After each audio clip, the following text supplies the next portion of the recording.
Olá! Tudo bem? Que bom! Hoje estamos no nosso sexto encontro. Conversa com quem gosta de aprender e compartilhar. O nosso querido professor, doutor Arlindo Vilasque, que já está aqui pronto.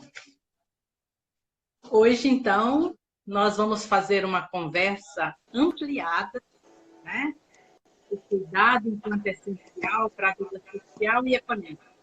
Bem-vindo, Arlindo Vilasque. Boa noite, Ivonete. Boa noite a todas e todos que estão aí conosco nessa saborosa aventura de aprender e compartilhar. Estou lembrando aqui que já é o nosso sexto encontro. Né? Eu acho que está virando uma mania, né? Já virou. Uma boa mania, eu diria. Da minha parte, uma boa mania. Da minha também. Então, Arlindo, como sempre, hoje nós estamos com uma pergunta da Josélia para a gente iniciar, mas antes de fazer a pergunta dela, vamos começar, não é, com aquele minuto de silêncio. Olha só, a ilustre presença de Helder, de Pergui Cipriano, boas-vindas. Aquele minuto de silêncio, né, que a gente sempre faz antes de você fazer uma análise da conjuntura atual. Esse instante, lembrando todas as vidas que se foram, as vidas vítimas do coronavírus, mas as vidas vítimas da violência, vítimas desse sistema de morte.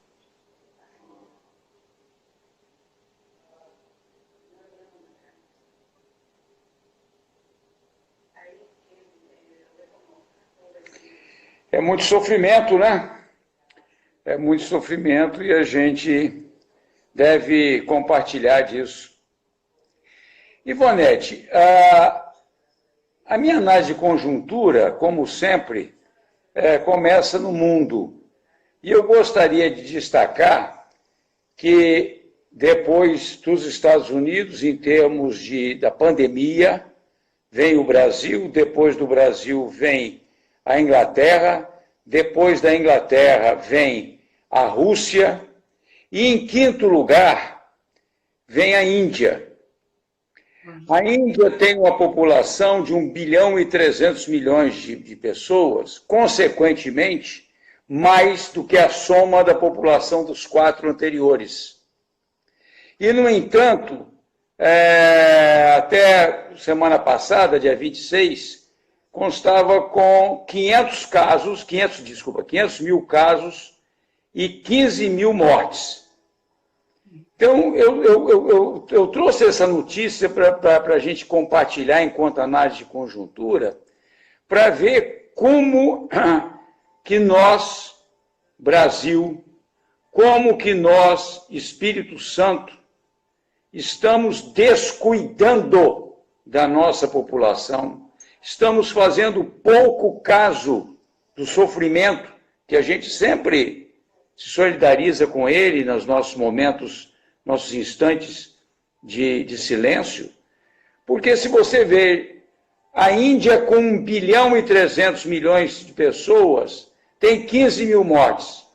O Espírito Santo, com cerca de 4 milhões, já está rumo às 2 mil mortes. Então, é só para a gente ter uma dimensão do tamanho do descaso, o tamanho que deve ter a nossa indignação quando a gente compara a situação do Espírito Santo, do Brasil, com o caso da Índia. Então, para parar com essa história de que a comparação é com os países ricos. Não. Nós estamos muito próximos de 2 países ricos, 2 países hegemônicos, eurocentrados e hegemônicos, pelo menos desde o século XVIII. Primeiro foi a Inglaterra, depois transformou os Estados Unidos. Né? Então, nós estamos ali no meio entre desses 2.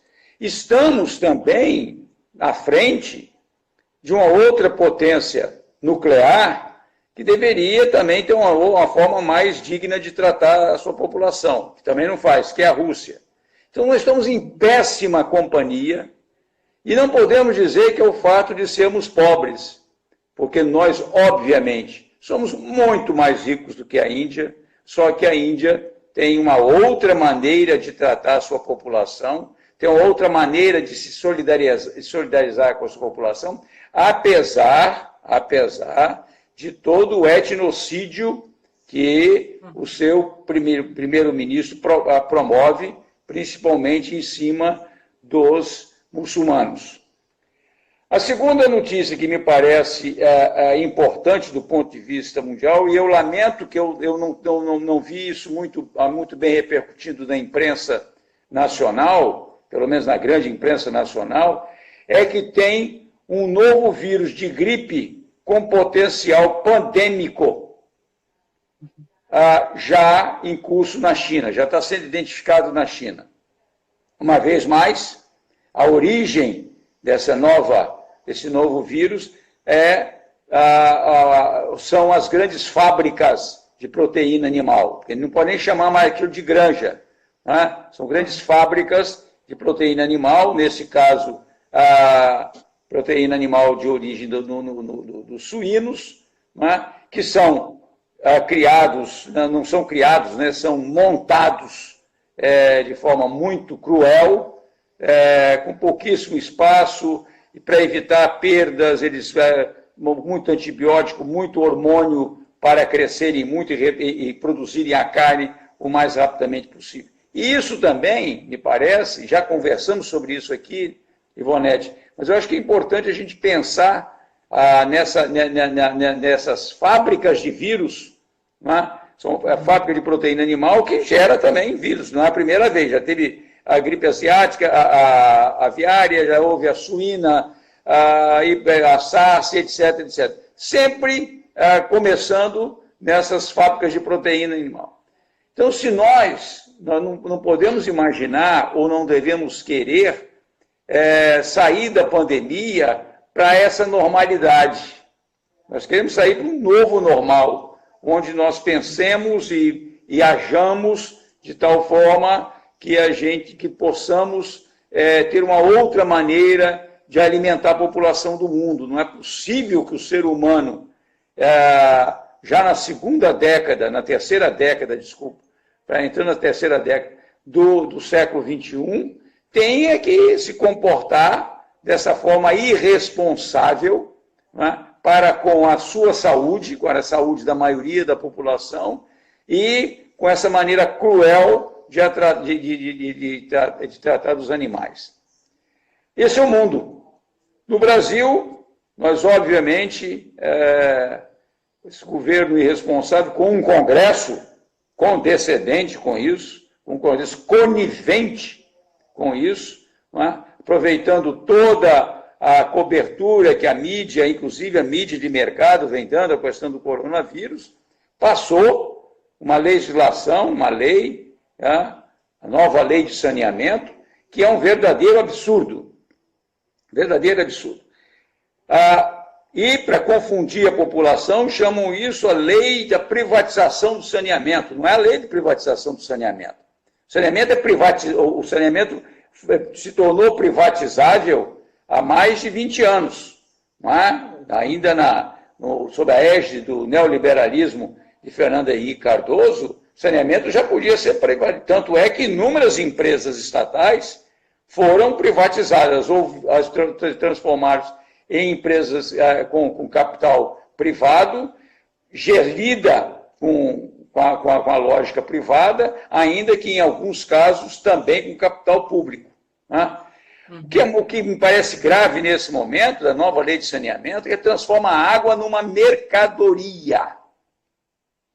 E isso é extremamente grave, porque quando ela é transformada numa mercadoria, isso quer dizer que ela deve e pode ser vendida pelo maior preço possível para aumentar o máximo possível, assegurar o máximo possível, aquilo que chama-se retorno financeiro dos investidores.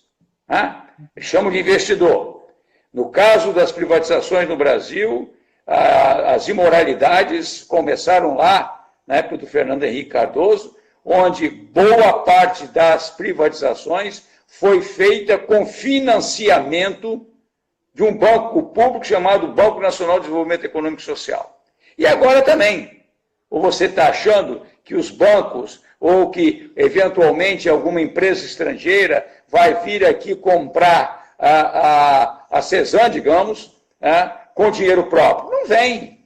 Vem sempre comprar a um preço absolutamente auditado, porque os leilões têm sempre rastejos muito fortes de manipulação, né? E, que é mais grave, transformam este bem que é essencial à vida, este germe de toda a vida. A água é o germe, é o germe de toda a vida, não é só da vida humana, é de todo o processo de vida. É o principal germe, é a água. Né? E vamos transformar isso numa mercadoria. Não bastassem as inúmeras tentativas, e eles estão cada vez mais avançando, transformando a saúde em mercadoria. Não é só mercadoria para nós irmos lá comprar remédio, não. É saúde também para nós termos um atendimento médico hospitalar. Né? Mercadoria. Né? E a educação, sobre a qual nós temos falado tanto, também crescentemente sendo transformada em mercadoria. Tanto é que as escolas privadas cada vez mais são compradas, né, por grupos financeiros, por fundos financeiros, onde o interesse no ensino tende a zero.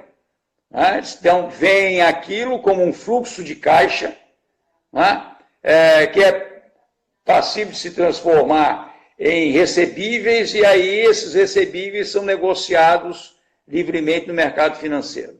Então, agora, também a água. Então, vamos só deixar claro que essa lei de saneamento é muito mais grave do que vem sendo apresentado pela imprensa, de modo geral, e quando tem algum parlamentar que votou nela, e teve um número muito grande de parlamentares que votou nela, né? Vem com a história, não, precisa atrair o capital estrangeiro, ou precisa capital privado.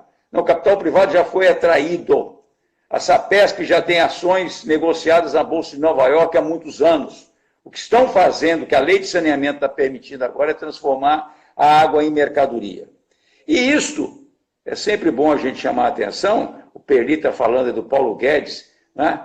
O desmonte do Estado do Chile, a Perli, mais grave do que desmonte do Estado, é que o Brasil está na contramão da história. Inúmeras cidades, inúmeros estados, inúmeros países privatizaram as empresas de saneamento e já voltaram atrás. Né? Paris já voltou atrás, Nova York já voltou atrás, Londres já voltou atrás. Quer dizer, tem uma série de grandes cidades, não são cidades pequenas, né, que privatizaram, voltaram. Por quê? Porque o interesse comercial dessas empresas entra em choque com o interesse público das pessoas que precisam, sim, de água diariamente, num espaço urbano, precisam de um serviço de fornecimento de água e esgoto. Então, acabaram sendo reestatizadas, a maioria, inclusive, porque as empresas devolveram. Né? Porque, no caso brasileiro, nós temos, mesmo quando foi autorizada a privatização, nós temos um esquema de tarifa onde há uma compensação de tarifa um pouco maior para quem pode pagar mais e um pouco menor para quem pode pagar menos. Né? Tem uma forma de equilibrar essa conta. Quando você transforma a água em mercadoria, quando um bem é uma mercadoria, Ivonete, não existe necessidade. Existe demanda. E só existe demanda quando o indivíduo tem dinheiro no bolso para pagar. Então, se o pobre não tiver dinheiro para pagar o litro d'água ou o metro cúbico de água ao preço que vai otimizar o lucro da empresa privada, ele vai ficar sem. Ele vai ficar sem. Então, só para que as pessoas compreendam isso, é mais ou menos como em você comprar uma passagem de ônibus ou uma passagem de avião. Você tem dinheiro, você compra. Se você não tem dinheiro, não adianta você precisar, você necessitar fazer a viagem. Se você não tem o recurso, isso é mercadoria. Isso é mercadoria. Então, eu acho que isso é muito grave. Eu acho que, uma vez mais, a imprensa, a grande imprensa, muitas vezes deixa de acompanhar isso, deixa de dar um tratamento, um debate, né? Porque, na maioria dos casos, é conivente com isso ou participa deste processo de desmonte do interesse social e do desmonte do Estado brasileiro. Talvez antes que você entra, só a participação aqui da Helena Rosa, né? Afinal da fala lá do Perli, né? Que a água literalmente foi privatizada. E a Helena Rosa falando aqui que na década de 70, o seu então sogro, Ibrahim Kikita, iniciou em Vitória o movimento da água para todos, sobretudo nos morros de Vitória. Se estivesse vivo, ele jamais entenderia essa privatização. Lógico que ele não entenderia, porque ele estava fazendo um movimento. O que ele queria? Ele queria que a Cesan subisse os morros, subisse os bairros mais pobres com abastecimento d'água. Por quê? Porque eu vou só lembrar um fato. Em 1987, fazendo campanha política em Flechal, em Flechal, você tinha áreas altas onde não chegava o abastecimento de água. Como é que as pessoas se abasteciam? Com alguém que, tendo uma bomba, bombeava a água lá para o morro, mas e cobrava por isso. Né? E eu me lembro de ter conversado com uma pessoa e disse: mas amigo, quanto é que você paga por lata? Ele falou um preço lá, isso é um absurdo. Você paga muito mais por uma lata d'água do que eu pago por quase um mês, pelo menos uma semana de água abastecida. Ele falou: meu amigo, o problema é todo o seguinte: eu moro com a minha mãe, trabalho o dia inteiro. Quando eu chego, eu tenho duas alternativas: ou eu pago isso que o senhor está chamando de absurdo, eu concordo que é absurdo, ou eu tenho que descer com a minha lata, encher a lata d'água cá no pé do morro e subir todo ele, e eu não aguento mais. Então, esse tipo de crueldade, aí o que a Cesan fez? Foi, por pressão de pessoas, como o sogro da Helena Rosa, né, foi montando a rede, e hoje é razoavelmente bem distribuída a rede de distribuição de água. Mas agora, o objetivo de transformar a água em mercadoria vai fazer com que, independentemente se você tenha o cano d'água em casa, você só vai comprar se você estiver disposto a pagar o preço absurdo. Provavelmente um preço muito parecido com aquele da lata d'água desse cidadão com quem eu dialoguei em 1986. A gente não pode deixar, já que nós gostamos de educação, a gente não pode deixar de registrar com indignação, profunda indignação, as mentiras do ex-quase ministro da Educação. O fato em si, o fato de uma pessoa que falsifica diplomas, falsifica certificados, falsifica pós-doutorado, doutorado, mestrado, faz plágio e é convidado pelo governo para ocupar a pasta da educação, sem dúvida alguma, desnuda como o governo vê e entende educação. Então, eu faço esse registro com profunda indignação, porque, afinal de contas, esse nosso encontro semanal começou lá com um marco zero educação.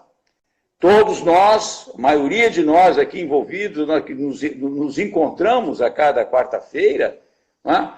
Nos encontramos porque somos, sim, pessoas ligadas à educação, ao ensino, à educação, gostamos de aprender, gostamos de compartilhar. Então, eu acho que a gente tem que ficar muito indignado com isso.